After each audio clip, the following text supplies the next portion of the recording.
নমস্কার বন্ধুরা, রাইট পাথের তরফ থেকে আজকের সমস্ত গুরুত্বপূর্ণ কারেন্ট অ্যাফেয়ার্স নিয়ে আমি হাজির হয়েছি, যেগুলি রেলওয়ে, এসএসসি, ব্যাংকিং এবং অন্যান্য বিভিন্ন রাজ্যের পরীক্ষার জন্য গুরুত্বপূর্ণ।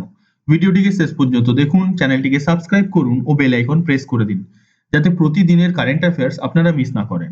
আজ আমরা আলোচনা করব 17 নভেম্বরের গুরুত্বপূর্ণ কারেন্ট অ্যাফেয়ার্স। তো চলুন শুরু করা যাক। আজকের প্রথম প্রশ্ন, 2025 সালে রাষ্ট্রীয় প্রেস দিবস কোন তারিখে পালিত হয়? 2025 সালে রাষ্ট্রীয় প্রেস দিবস পালিত হয়েছে 16ই নভেম্বর। ভারতে প্রতি বছর 16ই নভেম্বর রাষ্ট্রীয় প্রেস দিবস পালিত হয়। এই দিনটি ভারতীয় প্রেস পরিষদের প্রতিষ্ঠার স্মৃতি হিসাবে পালিত করা হয়। প্রেস ও পত্র-পত্রিকা পঞ্জীকরণ আইন 2023 এবং ডিজিটাল প্রেস সেবা পোর্টালের মাধ্যমে প্রকাশনার প্রক্রিয়া আরো সহজ ও আধুনিক করার জন্য এই রাষ্ট্রীয় প্রেস দিবসকে পালিত করা হয়। পরের প্রশ্নটি হলো, 2025 সালে সবুজ হাইড্রোজেন নিয়ে আয়োজিত তৃতীয় আন্তর্জাতিক সম্মেলন কোন মন্ত্রণালয় দ্বারা আয়োজিত করা হয়েছে? তো গ্রিন হাইড্রোজেন নিয়ে যে সম্মেলনটি আয়োজন করা হয়েছে সেটি করেছে নবনবীকরণযোগ্য শক্তি মন্ত্রণালয়। সম্মেলনটি 11 ও 12 নভেম্বর নয়াদিল্লির ভারত মণ্ডপমে অনুষ্ঠিত হয়েছে। সম্মেলনে সরকার দেশ জুড়ে 4টি হাইড্রোজেন ভ্যালি তৈরির ঘোষণা করেছে, যার মোট বিনিয়োগ 885 কোটি টাকা হবে। জাতীয় সবুজ hydrogen mission, national green hydrogen মিশনের নতুন লোগো ও জৈব এবং বর্জ্য থেকে সবুজ হাইড্রোজেন উৎপাদনের জন্য 100 কোটি টাকার পাইলট প্রকল্পেরও ঘোষণা করা হয়। তো international conference for green hydrogen Bharat মণ্ডপমে নবনবীকরণযোগ্য শক্তি মন্ত্রণালয় দ্বারা আয়োজিত করা হয়েছিল। পরের প্রশ্নটি হলো, কম্পিউটার বিজ্ঞানের কোন পথিকৃৎ পদ্মভূষণ পুরস্কারপ্রাপ্ত ব্যক্তি পরলোক গমন করেছেন? ডান দিকে আপনি যা ছবি দেখতে পাচ্ছেন, এনার নাম হলো বৈদ্যেশ্বরন রাজারামন। তিনি ভারতের প্রথম আনুষ্ঠানিক কম্পিউটার সায়েন্স প্রোগ্রাম আইআইটি কানপুরে শুরু করেছিলেন। তিনি শান্তিস্বরূপ ভটনাগর পুরস্কার এবং পদ্মভূষণ প্রাপ্ত করেছিলেন। তিনি বহু পাঠ্যপুস্তক রচনা করেন এবং ভারতের সুপার কম্পিউটিং ও প্যারালাল কম্পিউটিং ক্ষেত্রে গুরুত্বপূর্ণ ভূমিকা পালন করেন। এনাকেই ভারতের কম্পিউটার সায়েন্সের পাইনিয়র বলা হয়। এনার নাম হলো বৈদ্যেশ্বরন রাজারামন। ইনি পরলোক গমন করেছেন। আমি আপনাদের বারবার বলেছি যে কারেন্ট অ্যাফেয়ার্স জিকের মতো বিষয় নয়, যাকে আপনি মুখস্থ করে স্টোর করে রেখে দেবেন। এটি প্রতিনিয়ত পরিবর্তিত হতে থাকে। তাই আজকে আপনি যেটা পড়ছেন সেটা 6 মাস পরে রেলেভেন্ট নাও হতে পারে। কারেন্ট অ্যাফেয়ার্স মুখস্থ করার সব থেকে সহজ উপায় হলো আপনি রোজ সকালবেলা উঠে আমাদের রাইট পাথের কারেন্ট অ্যাফেয়ার্স এর ভিডিওটিকে দেখে নিন এবং রাত্রে শোবার এই ভিডিওর পিডিএফ ভিডিও ডেসক্রিপশন বক্স থেকে অথবা টেলিগ্রাম চ্যানেল থেকে ডাউনলোড করে সেটি রিডিং পড়ে শুয়ে পড়ুন। আমি আপনাকে কথা দিচ্ছি, যদি আপনি এই অভ্যাসটি পরিণত পারেন তাহলে আপনার পরীক্ষায় আসা একটু কারেন্ট ভুল হবে না। পরের প্রশ্নটি হলো, 2025 সালে কাতারের প্রথম আন্তর্জাতিক সামরিক সঙ্গীত ও মার্চিং উৎসব কোথায় অনুষ্ঠিত হয়েছে? তো 2025 সালে কাতারের কালচারাল ভিলেজ নামের জায়গায় প্রথম আন্তর্জাতিক সামরিক সঙ্গীত ও মার্চিং উৎসব অনুষ্ঠিত হয়েছে। 2025 সালে কাতারে প্রথম আন্তর্জাতিক সামরিক সঙ্গীত ও মার্চিং উৎসব দোহার কাতার কালচারাল ভিলেজে অনুষ্ঠিত হয়েছে। উৎসবটি 16 থেকে 20 ডিসেম্বর পর্যন্ত চলবে। এর মধ্যে 7টি দেশের সামরিক সঙ্গীত মার্চিং ব্যান্ড অংশগ্রহণ করবে। আপনারা দেখেছেন যখন 26শে জানুয়ারিতে কুচকাওয়াজ হয় দিল্লিতে, তখন আমাদের প্রত্যেকটা আর্মি ট্রুপের সাথে একটি করে মার্চিং ব্যান্ড থাকে। এই ধরনেরই মার্চিং ব্যান্ড 7টি দেশ থেকে এসে এখানে অংশগ্রহণ করবে এবং এটি কাতারে হচ্ছে। তো কাতারের মুদ্রা হলো কাতারি রিয়াল, কাতারের রাজধানী হলো দোহা এবং কাতারের বর্তমানে রাষ্ট্রপ্রধান হলেন Sheikh Tamim bin Hamad Al Thani. পরের প্রশ্নটি হলো, চন্দ্রয়ান-4 মিশনের মাধ্যমে ভারত কোন ক্ষমতা অর্জন করতে চায়? তো ইসরো চন্দ্রয়ান-4 মিশনের মাধ্যমে চাঁদ থেকে নমুনা পৃথিবীতে ফিরিয়ে আনার ক্ষমতা অর্জন করতে চায়। অর্থাৎ চন্দ্রয়ান-4 মিশনের মাধ্যমে ভারত চাঁদের নমুনা পৃথিবীতে ফিরিয়ে আনার ক্ষমতা অর্জন করতে চায়। এই ক্ষমতা এখন পর্যন্ত শুধুমাত্র মার্কিন যুক্তরাষ্ট্র, রাশিয়া ও চীনের কাছে আছে। চন্দ্রয়ান-4 মিশনটি 2028 সালে চালু হবে, এটা ইসরো দ্বারা ঘোষণা করা হয়েছে। ভারত আগামী 3 বছরে তার বার্ষিক মহাকাশযান উৎপাদন 3 গুণ করার পরিকল্পনা করেছে। অর্থাৎ এখন যতগুলি মহাকাশযান উৎপাদন করে ইসরো, তার 3 গুণ ক্ষমতা সম্পন্ন এবং সংখ্যায় 3 গুণ মহাকাশযান উৎপন্ন করবে। এটি ইসরো করেছে। তো ইসরো ফুল ফর্ম হলো Indian Space Research Organisation. ISRO স্থাপিত হয়েছিল 15ই আগস্ট 1969। এর সদর দপ্তর হলো বেঙ্গালুরু, কর্ণাটকা, এবং বর্তমানে ইসরোর প্রধান হলেন ডক্টর ভি নারায়ণন। পরের প্রশ্নটি হলো B6112 নিউক্লিয়ার বোম কোন যুদ্ধ বিমানের সঙ্গে সফলভাবে পরীক্ষা করা হয়েছে, অর্থাৎ কোন যুদ্ধ বিমান B6112 নিউক্লিয়ার বম ড্রপ করার ক্ষমতা অর্জন করেছে। তো এই যুদ্ধ বিমানটি হলো F-35A। মার্কিন যুক্তরাষ্ট্র তার B6112 nuclear gravity bomb F-35A stealth ফাইটারের সঙ্গে সফলভাবে পরীক্ষা করেছে। পরীক্ষাগুলি নেভাডার টানুপাহ টেস্ট রেঞ্জে করা হয়েছে। পরীক্ষাগুলি নাটো এর নিউক্লিয়ার ডিটাররেন্ট ক্ষমতা বৃদ্ধির জন্য গুরুত্বপূর্ণ মাইলফলক হিসাবে বিবেচিত করা হচ্ছে। এখানে আপনি দুটি শব্দ দেখতে পাচ্ছেন, নিউক্লিয়ার গ্র্যাভিটি বোম ও stealth fighter jet. Gravity bomb হচ্ছে যেই বোমগুলিকে রকেটের মাধ্যমে লঞ্চ করা হয় না, শুধু ড্রপ করে দেওয়া হয় এবং গ্র্যাভিটির ক্ষমতার মাধ্যমে এরা খুব স্পিডে মাটিতে এসে হিট করে ব্লাস্ট করে। এবং স্টেলথ ফাইটার জেট আপনারা বুঝে নিন যে F-35A একটি স্টেলথ গ্রেডের ফাইটার জেট।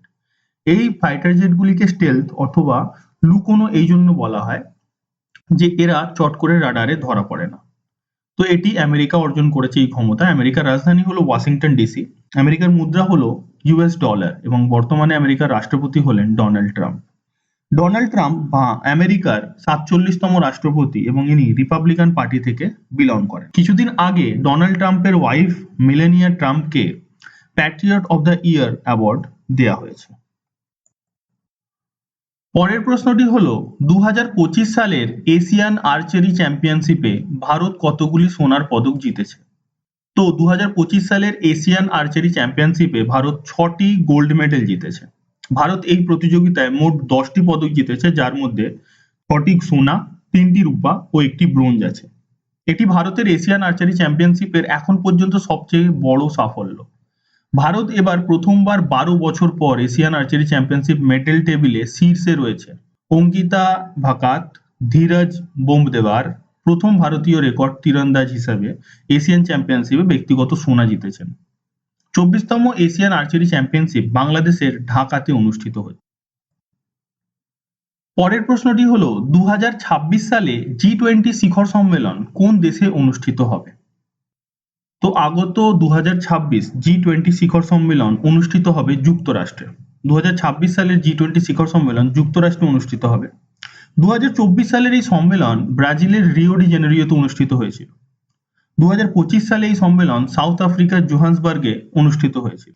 যুক্তরাষ্ট্র প্রথম G20 শিখর সম্মেলন 2008 সালে ওয়াশিংটন ডিসিতে আয়োজন করেছিল এবং আবার 2026 সালে G20 শিখর সম্মেলন আমেরিকায় হতে চলেছে। G20 হলো বিশ্বের সবথেকে টপ মোস্ট 20টি দেশের একটি সংঘ। এবার এটি আমেরিকা করছে, তো আমেরিকার রাজধানী ওয়াশিংটন ডিসি।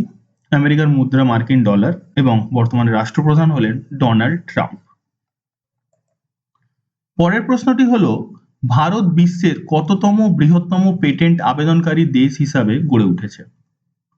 তো ভারত বিশ্বের মধ্যে পেটেন্ট আবেদনকারী হিসাবে 6ষ্ঠতম হিসাবে গড়ে উঠেছে। ভারত বিশ্বের 6ষ্ঠতম পেটেন্ট আবেদনকারী দেশ হিসাবে উঠেছে। গত বছর 64,000-এর বেশি পেটেন্ট আবেদন জমা পড়েছে, যার মধ্যে 5%-এর বেশি আবেদন করেছে ভারতের দেশীয় উদ্ভাবক। এই অর্জনের ফলে ভারত গ্লোবাল ইনোভেশন ইন্ডেক্সে 81তম স্থান থেকে 38তম স্থানে উঠে এসেছে।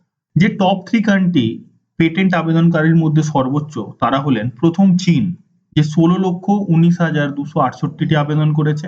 দ্বিতীয় হচ্ছে যুক্তরাষ্ট্র অর্থাৎ আমেরিকা, 5,18,364টি, এবং তৃতীয় হচ্ছে জাপান, প্রায় 4,14,413টি, এবং ভারত এতে 6ষ্ঠ স্থান অধিকার করেছে। পরের প্রশ্নটি হলো হরিয়ানা রাজ্য মহিলা কমিশনের ব্র্যান্ড অ্যাম্বাসেডর হিসাবে কাকে নিযুক্ত করা হয়েছে। তো হরিয়ানা রাজ্য মহিলার ব্র্যান্ড অ্যাম্বাসেডর হিসাবে নিযুক্ত করা হয়েছে শেফালি বর্মাকে।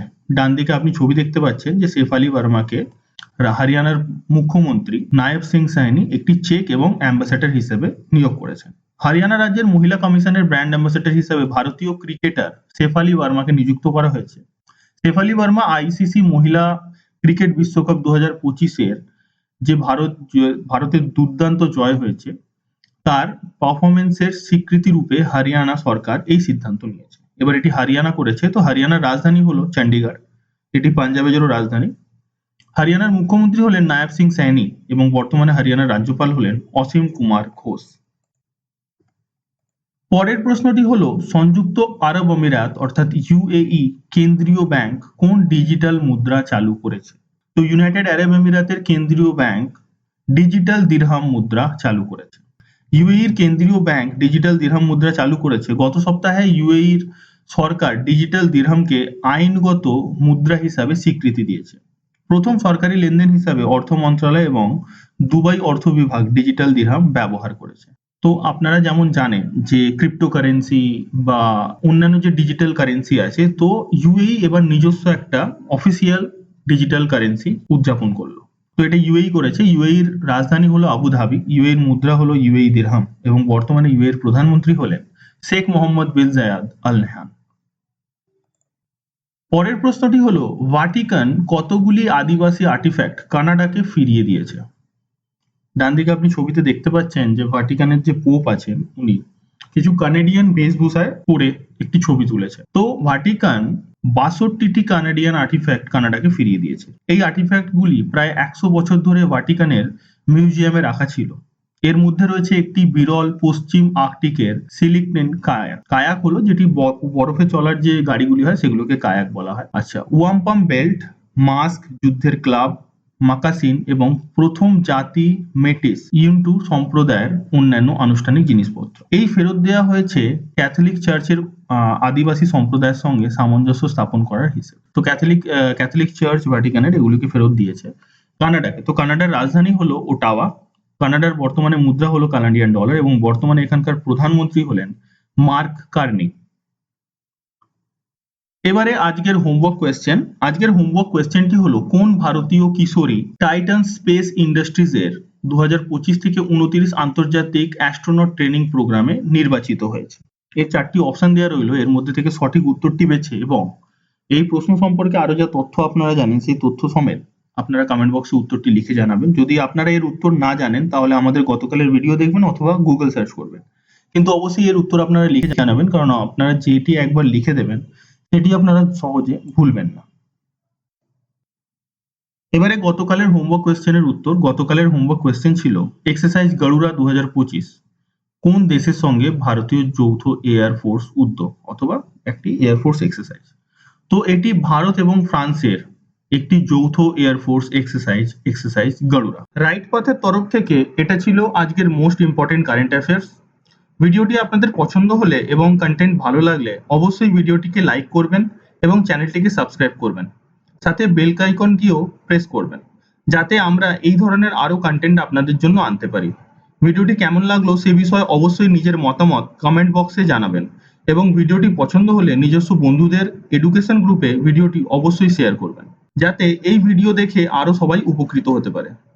এই ভিডিওর পিডিএফ আপনি ভিডিওর ডেসক্রিপশন বক্স থেকে ডাউনলোড করতে পারেন অথবা টেলিগ্রাম চ্যানেল থেকেও ডাউনলোড করতে পারেন। টেলিগ্রাম চ্যানেল জয়েন করার লিংক আপনি ভিডিওর ডেসক্রিপশনে পেয়ে যাবেন।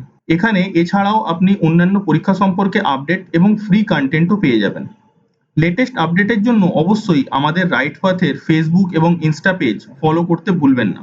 ইনস্টা ও ফেসবুক পেজের লিংক আপনি ডেসক্রিপশন বক্সেই পাবেন। আজকের মতো এইটুকু, আবার কাল দেখা হবে কালকের মোস্ট ইম্পর্টেন্ট কারেন্ট অ্যাফেয়ার্স নিয়ে। নিজের খেয়াল রাখুন এবং পড়াশোনা ভালো করে চালিয়ে যান। জয় হিন্দ।